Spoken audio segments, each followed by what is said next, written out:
Welcome to a new astrology podcast. In this podcast, I'm going to be talking about the astrology of depression. The content of the podcast is from a lecture I delivered in 2018 on this same topic to a group of astrologers. So here goes. I'm going to be reading off the article, and then interjecting with commentary to better explain what it is I'm talking about. So here we go. The astrology of depression. Why do people get depressed? What does this mean from the perspective of astrological thinking? Are there astrological clues to what depression is? And if so, what benefits can we glean from astrology in the combat against this silent killer? Before starting this investigation, it is best to reference what scientific thinking says about clinical depression. The Mayo Clinic defines clinical depression as a mood disorder which causes a persistent feeling of sadness and loss of interest. A good many other credible sources give similar descriptions which revolve around persistent sadness and various degrees of lack of interest. At this juncture, it is wise to discriminate between moodiness and sadness triggered in response to unhappy events and general feelings of unwell caused by the ingestion of substances or poisons and clinical depression, which is a chronic mental state not causally linked to any particular external source of unhappy events or harmful substances. It is also important to realize that these two associated qualities of clinical depression, that is, persistent sadness and loss of interest, are merely observable symptoms readily identified with clinical depression. They are not the source or cause of depression itself. In this article, my focus is on clinical depression and not induced depression, which may arise as a side effect of some type of treatments. Modern scientific thinking believes that clinical depression may be related to levels of inflammation and the body's production of something called cytokines, and its impact on stress levels and inflammation management, both in the body and in the brain. I won't go into the complex details of these processes, as this is unnecessary for our current investigation. However, the standout feature of the research is that clinical depression may be linked to proliferation of inflammation at various sites in the body, since cells which are stimulated by glucocorticoid hormones created in the cortex of the brain to counteract these inflammations have become overstimulated due to the presence of various types of cytokines and are no longer able to function.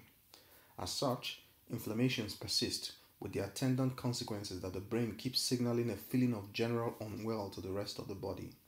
The question then becomes, what is the basis and origin of these inflammations in the brain? Commentary. So basically, based on the scientific literature review, one of the most likely sources of depression is that the brain is constantly signaling to the rest of the body that, look, I'm not feeling well, so I don't basically have interest in anything, and a general feeling of malaise or a general feeling of unwellness permeates the body and the mind, and that is one of the major symptoms of depression. Is just this general lack of interest in anything, everything. Nothing, there's no excitement in the body, there's no excitement in the life, there's no source of joy. It's not because the individual doesn't have events that are joyful. Even if joyful events are happening around, they cannot participate in these joyful events. Because first, to be able to participate, you need your body to be able to respond. And what are we except the result of our hormones flowing through our systems? So what I'm basically saying in this opening section of the article is that depression has a physical, it's not just mental, it has a physical underlying cause, and it is most likely related to inflammations. Now, the way inflammations work in the body is that, the brain often produces hormones or whatever you want to call them to counteract these inflammations. And sometimes this doesn't work properly, and some people are more prone to this effect than others. So we'll talk more about that as the article goes on. Now, inflammation is a protective response of the body against attacks and helps to repair tissues that are damaged. Chronic and persistent inflammation thus overwhelms the body's natural defense mechanisms, which in turn overstimulates the cortex's sensitivity to inflammation signals. As a result, inflammation runs unchecked. Since inflammation is also an immune response to attack or discomfort in the body, it is also not a causal factor for clinical depression. In addition, not all clinical depression is said to be caused by inflammation. So inflammation is not a defining hallmark of depression, only another pervasive symptom. In my opinion, the cause of clinical depression is not physiological but psychosomatic. Its cause is an impaired impulse function originating deep in the subconscious personality of an individual, and it is for this reason that we can trace the origin of clinical depression to astrological considerations. Commentary. Now, even though there are physiological triggers for depression, because some people are more prone to depression than others, what I'm saying in this part of the article is that there is a much deeper underlying cause, and it is psychosomatic, meaning it starts off as a thought impulse, some kind of impulse that originates within the mental faculty, and then it begins to spiral out of control. And that's what we're going to look at in this, because once anything has a psychosomatic cause, an underlying psychological cause, for instance, then it is open to astrological interpretation. That's really what it is. That's what it means.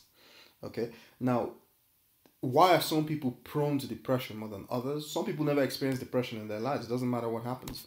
And some people they seem to be in a persistent state of depression. And depression is not something to take lightly. I know it's easy for people to use the word, oh, I'm depressed. No, you're not depressed, you're just sad. Depression is life-altering, life-changing, and is one of the most debilitating illnesses that can afflict an individual. Because it's almost like, we'll get into it. Let's just go on. A clinically depressed personality is one where the energy of Mars is severely debilitated and weakened within a natal chart. Since Mars is the energy of an impulse function that allows us to engage life, thereby physically activating all the other natal energies at our disposal, a severely weakened Mars means that even though we are aware of all the other natal energies within our psychology, we are unable to effectively engage any of them in everyday life because the vehicle for engagement is somehow broken. The pain associated with this process is beyond what the average human mind can continuously absorb, and once a threshold of pain is reached in the individual, the mind collapses into a permanent state of indifference in order to protect its continued existence from this pain. An analogy would be the performance of surgery operation on a patient under a failed general anesthetic. When this happens, the patient awakens, unable to move but still able to feel everything being done by the surgeon. This nightmarish scenario is similar to what a clinically depressed person goes through in their life. They can see life, they can feel life, but they are unable to engage with life in any meaningful manner. As such, they are deprived of all the joy which comes from interacting with life in any meaningful way. Joy is one of the byproducts of actively interacting with life, but in the depressed patient, these are the very feelings that are absent. Due to this loss of interactive joy, the depressed patient cannot meaningfully connect with anything or anyone in a way which stimulates their ability to value. However, this ability cuts both ways. Since they cannot form relationships with anything in a way that allows them to value different aspects of life, they also cannot form any relationship with themselves. They lose the ability to perceive themselves in any way that gives value to their self. So not only is the depressed psyche unable to relate externally, they also lack the ability to relate internally, all the while being acutely aware of these deficiencies within themselves, but can do nothing about them. It is the sum total of this anguish which medical science diagnoses as clinical depression. It is a chronic, debilitating and life-degenerating mental condition. It imprisons consciousness in a glass barrier such that the prisoner can still see all that goes on outside its prison, but cannot participate. The depressed patient feels powerless to affect their own situation, and this leads to even worse feelings of powerlessness. Left unchecked, such downward spiraling feelings of hopelessness could result in suicidal thoughts and tendencies. Commentary. Now, what I'm describing here is very different from your everyday blues or your everyday sadness that results from maybe things not going your way or maybe expectations that you have not being met, or you not being able to find expressions of your will in your physical reality. Those generally lead to unhappiness and sadness, but or the loss of a loved one. These are these are sadnesses that are caused by events. The depressive person doesn't have any particular event that it can be causally linked to the way that they feel. It's just a general state of not being there. I mean, they are there, but they're not there. It's a total lack of disinterest. And it's not something that is triggered by an event per se. It's something that creeps up on them because it is a mental condition. It's an illness. Okay? And it's not one to be taken lightly. The word is thrown around a lot. Depressive moods, depressive states. No, it's not an illness that is as common as it sounds because of what it implies. A lot of people try to kill themselves when they're depressed. Do you have any idea what that is? That is not something that is taken lightly. Okay? Now, some people, like all mental illnesses, people who are predisposed to these kind of feelings, they can be nudged towards those kind of feelings. They might be in an internal battle with themselves to fight off these feelings. But if the underlying cause is not treated, then it's a losing battle. Because in the end, the individual slides into that.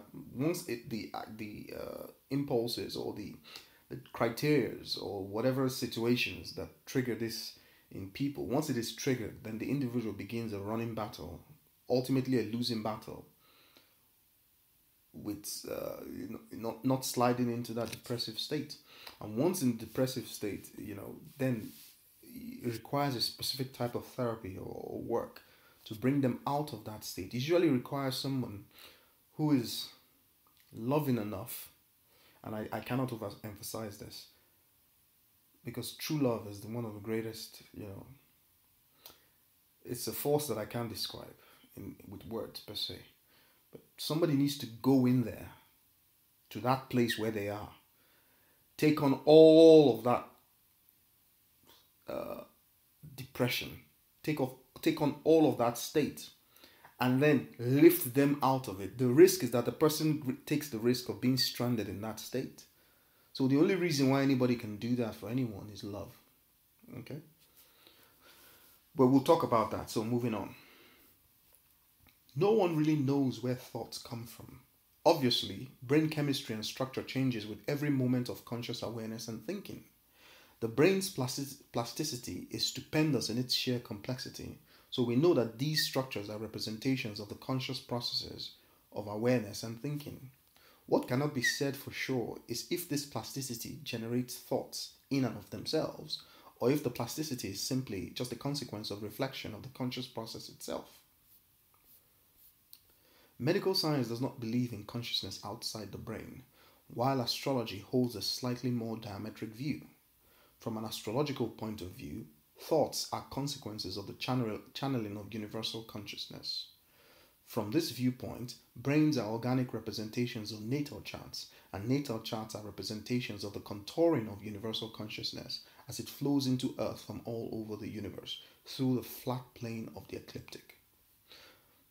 Modern scientists cringe at the use of such terminology, contouring of consciousness. What does this really mean? In developing and using this terminology, I am implicitly asserting that all the forces of physical reality somehow converge to form consciousness, human consciousness that is, which implements a reflection point as the mind of humankind, wherein which these physical forces of reality can ponder about the nature of what they really are. This reflection point creates an existential crisis for humankind's nature because his complete and true nature is hidden from him. And it is this hiddenness that is responsible for his ability to choose and the ability to engage in the mental largesse we call thinking. All other animals and plants on earth do not have this quality or this capability. Commentary. Now, in one of my books, The 5 Principles of Organized Complexity, which is purely focused on science and then gives the scientific background for astrological thinking in one of the last chapters, I teach that humankind is basically the laws of whatever laws you discover of nature, whatever laws the scientists discover of nature. It could be the law of gravity, It could be the laws that govern particle physics, or the laws that govern quantum mechanics, or the laws that govern relativity, mechanics, or the laws that govern fluid dynamics, whatever. Doesn't matter. The human being is the sum total of these laws. In fact, what the human being is a representation of these laws as they have negotiated together, reflecting upon itself. That's really what it is. Okay? Now, so thinking in the human brain is essentially these laws as they have negotiated and conspired together, reflecting on themselves, telling themselves stories about what they think they are. And this is only possible because the true nature of what these laws are is hidden from the human mind that they have created. So the process of creating the human mind basically hides these laws from themselves, so as to be able to create something that believes that it is independent from those laws.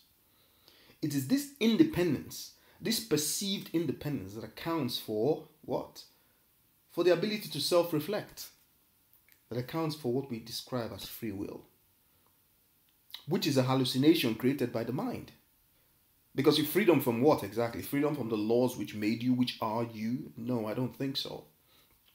So, in order to understand what leads to depressive conditions, then we need to fully understand what the mind is. Okay? Because it is when the mind goes into a depressive state, it is almost as if it has fallen into a valley that it can't climb out of. Normally, the normal mental processes, they are designed to take you into that valley and then to bring you out. Normally, you go into that valley when, life events don't, when they throw you a curveball or something. And then life is also designed to bring you out of that, because the whole idea of human life is experience. It doesn't just put you in the valley and leave you there mentally so that you cannot get out of the valley and you go into a depressive state and you start thinking of offing yourself. That's not normal. Okay? Moving on. In clinical depression, this ability to mentally wander becomes stuck in a self-referential loop, unable to escape. In physical reality, this self-referential phenomena manifests as the inability to resolve often everyday simple problems of experiential awareness to self and to others, as they become apparent in real time. Aspects of reality are presented as closed secular mental models of emotionally charged logic, wherein each modular form of thought spins into the same voracious self-referential cognition, unable to break out. As such, a depressed personality cannot figure out what needs to be done to break the cycle of emotional feedback in their heads. This process is a negative one because the mind has trouble letting go of very strong emotions, and as a result, these color and overwhelm the thinking process itself.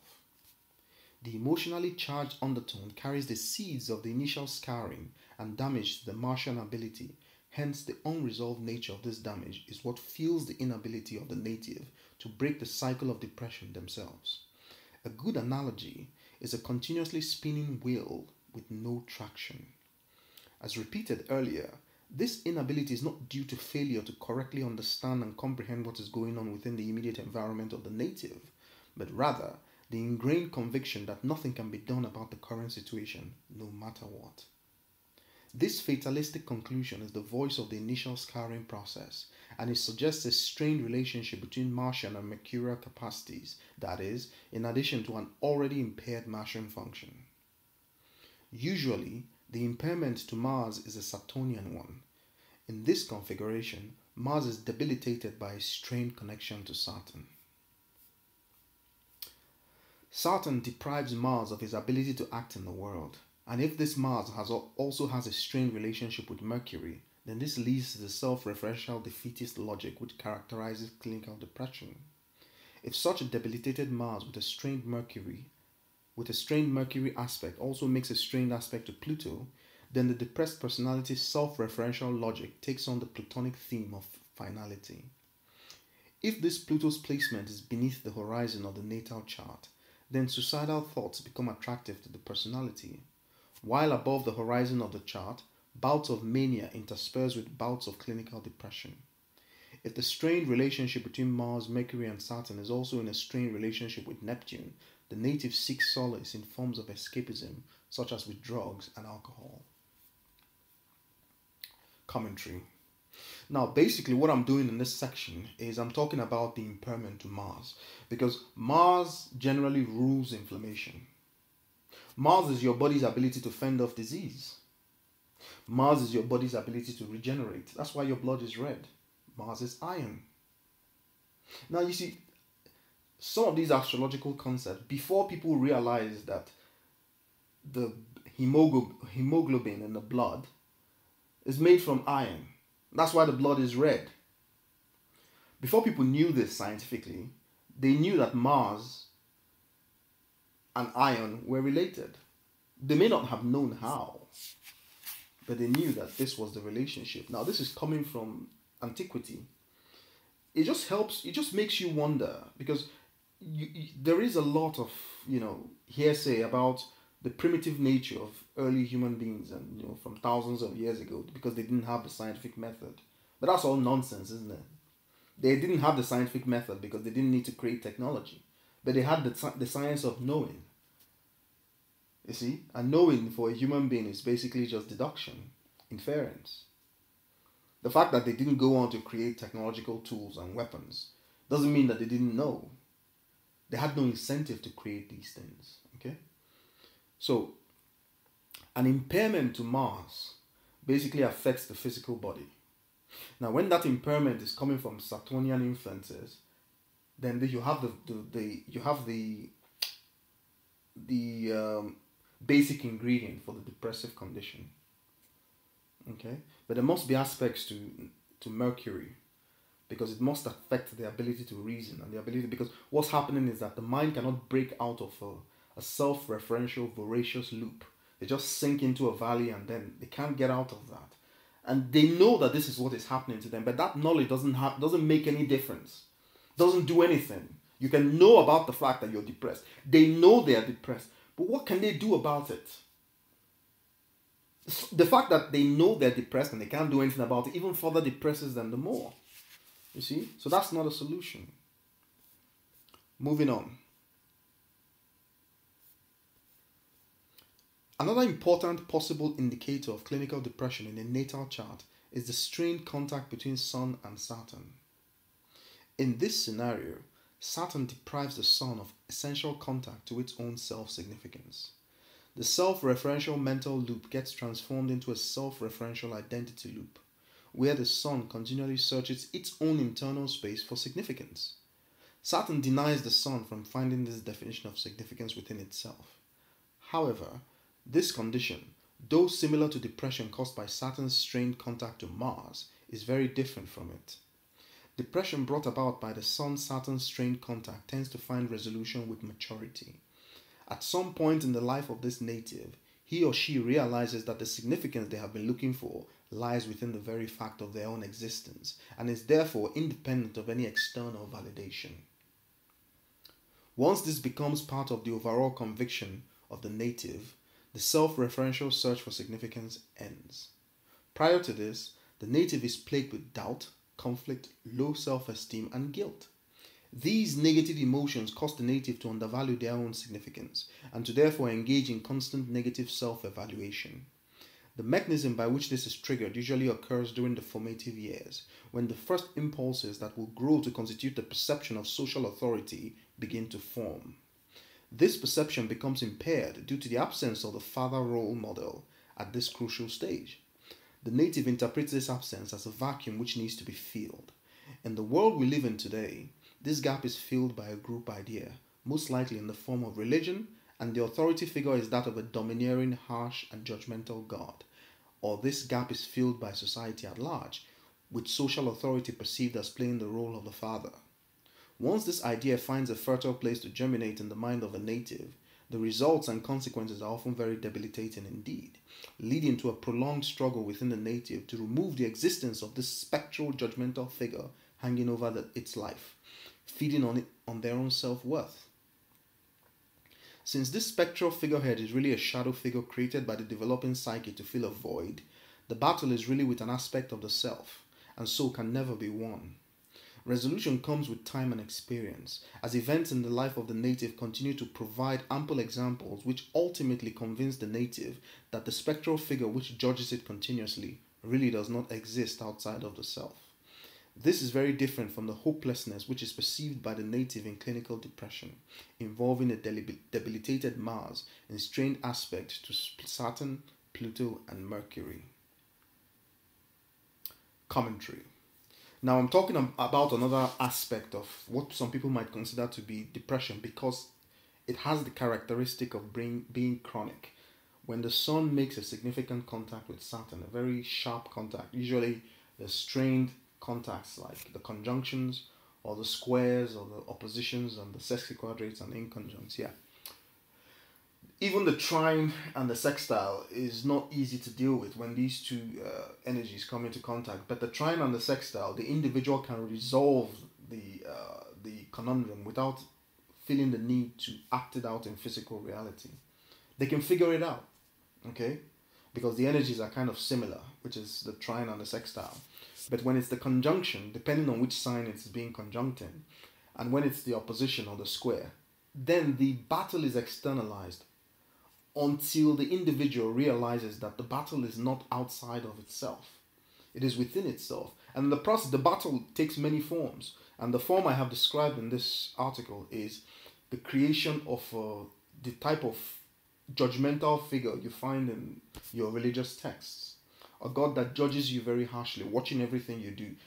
It's only just the what is happening is that the self-consciousness of the individual is so heightened that the individual projects this experience outside of themselves. So it is the individual watching and judging the self, but it thinks it's another figure that is judging and watching the self.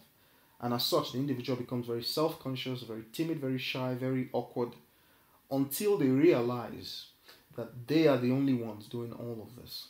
And that usually happens around maturity, around, when 40 years old, between 40 and 45 years old.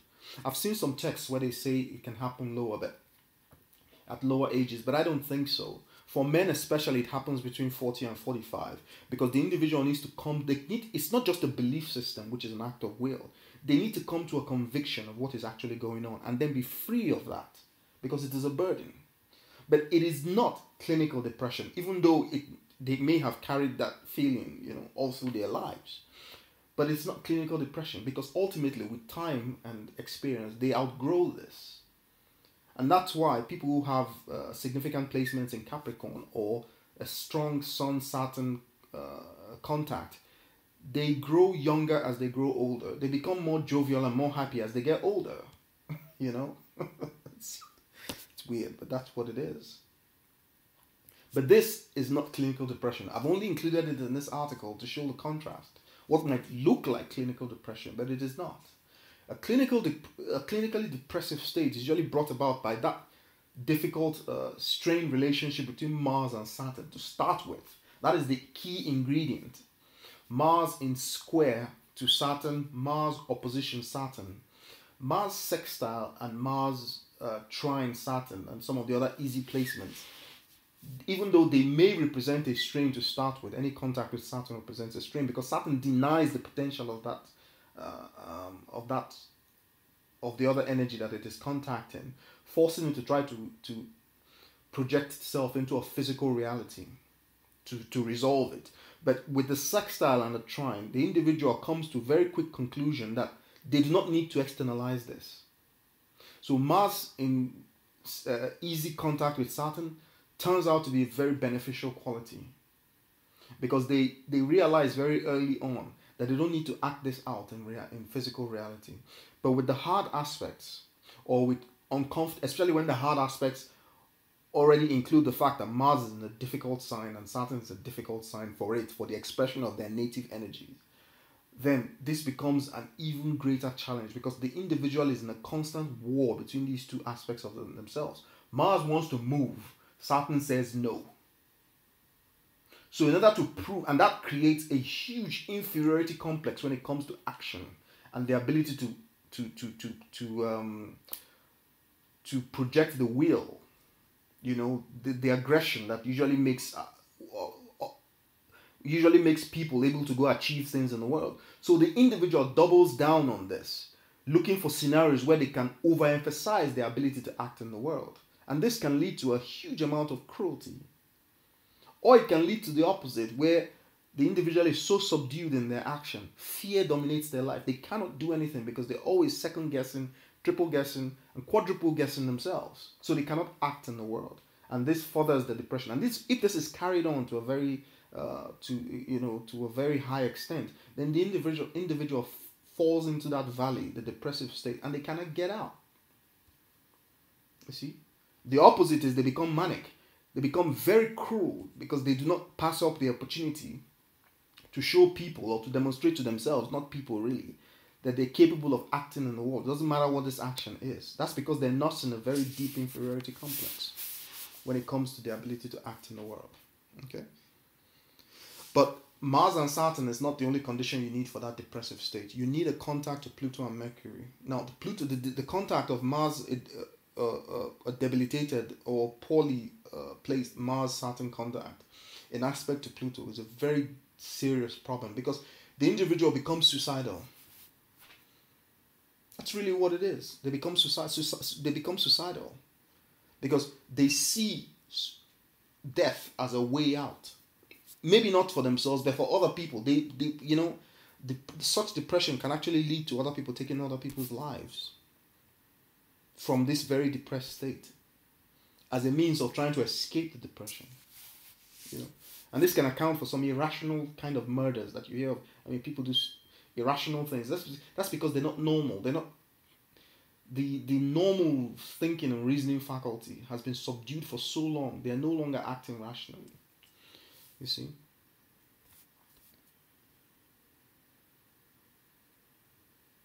Moving on. Resolution of clinical depression involving a debilitated Mars in strained aspect to important parts of the natal chart involve the use of external help. Such cases cannot be resolved by the native alone, as in the Sun-Saturn case. Resolution comes from the fact that the native needs to be actively put into one or more of their self-referential loops, and then to be shown how these loops are actively broken, and then to encourage them to break 1, 2, or 3. By repeatedly breaking physical loops, which are images of their self-referential and closed thinking styles, the psyche begins to see how these closed thought loops can be deformed and ultimately broken by external action. This initial breakthrough is met with panic, regret, and possibly a barrage of guilt-laden emotion. This aspect of resolution needs absolutely careful external management, and the treatment for clinical depression can usually be a very long one indeed, in need of persistent, active external support. Clinical depression is a serious ailment. It should never be underestimated.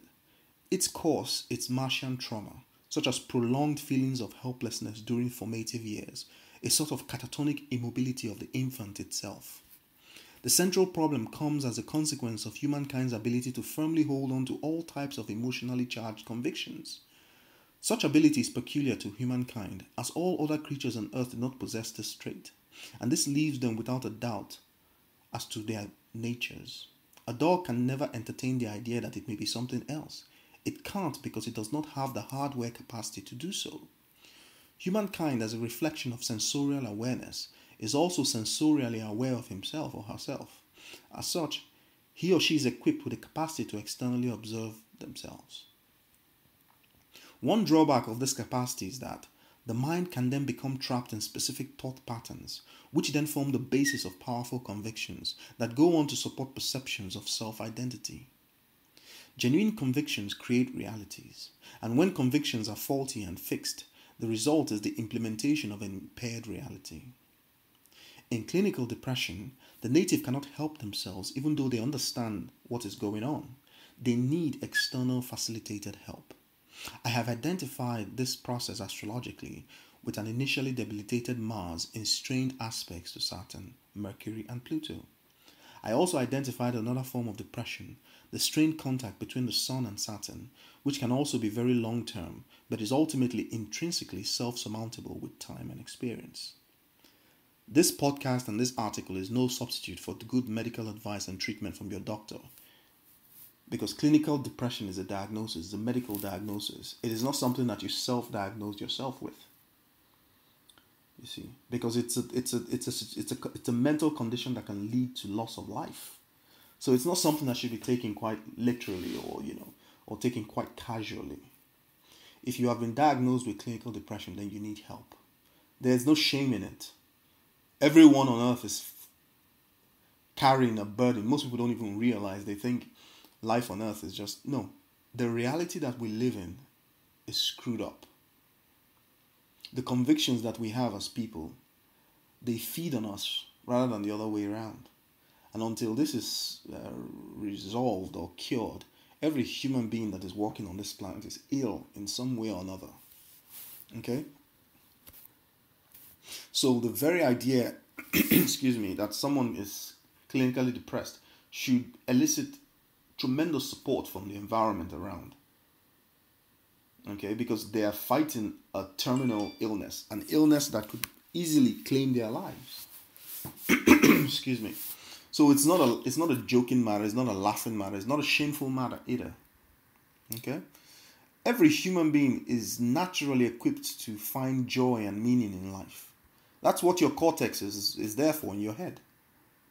You know, you have the same sensorial inputs as all the other mammals do. But your interpretation of all sensorial inputs are different, and that's what makes you human. So in that way, a human being is not an animal. That's really what it is. Okay? Now, I hope you've enjoyed this podcast.